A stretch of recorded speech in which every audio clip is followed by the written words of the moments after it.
Assalamu alaikum wa rahmatullah and welcome back to Al-Sirat Al-Mustaqeem Ramadan series. Yesterday we covered the introduction in the Quran to this world, how Allah wants us to see it and understand it, and the 7 different ways that this world can be a blessed place when a believer activates these 7 different ways.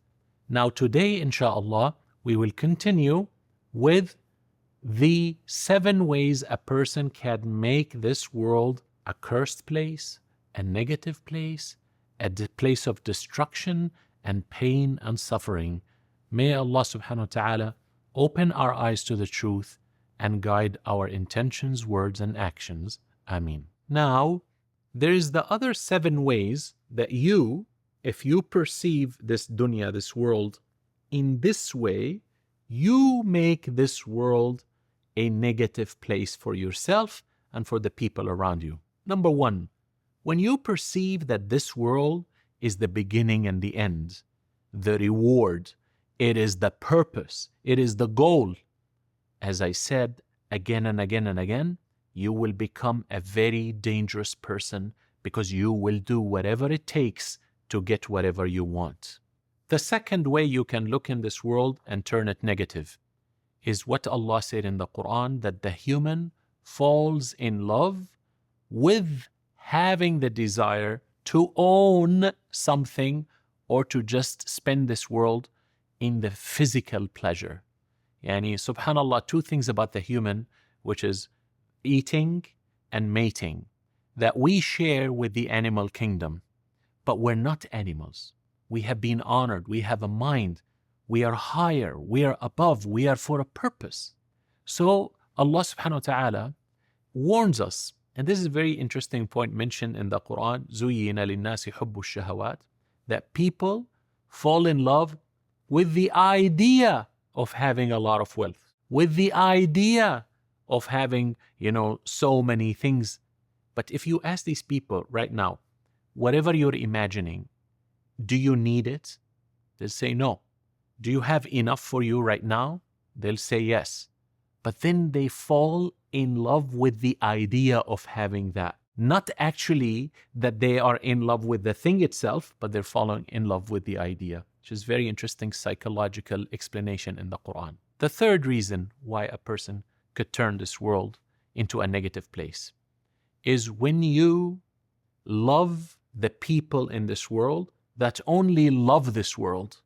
So you just want to be with the people who only talk about wealth, money, desire, pleasure, where's the next place to eat, what's the next thing to do.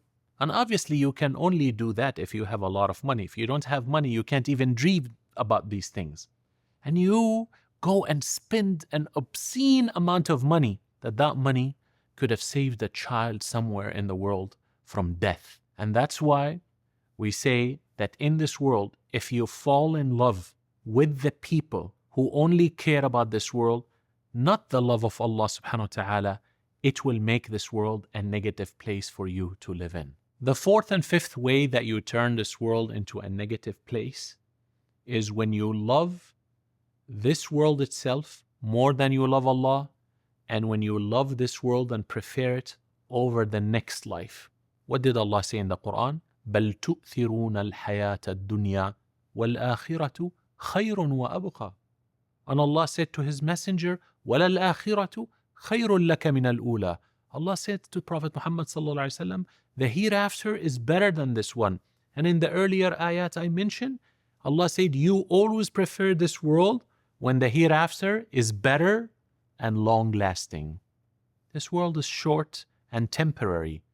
When we start thinking like that, we turn this world into a negative place and into a place of disbelief and aggression and oppression. The 6th way that you turn this world into a negative place is when you have long hopes. It's narrated that the Prophet ﷺ took a branch of a tree and drew on the sand a square, and then he drew a line that went from inside the square, touched the other side of the square, and kept on going. And then the Prophet ﷺ said, the Sahaba were, baffled by what's going on. He said, do you know what is this? He said, please teach us, Ya Rasulullah. He said, this is the birth of the human. And the other side of the square is the death of the human. And the line that crosses the death are the hopes of the human.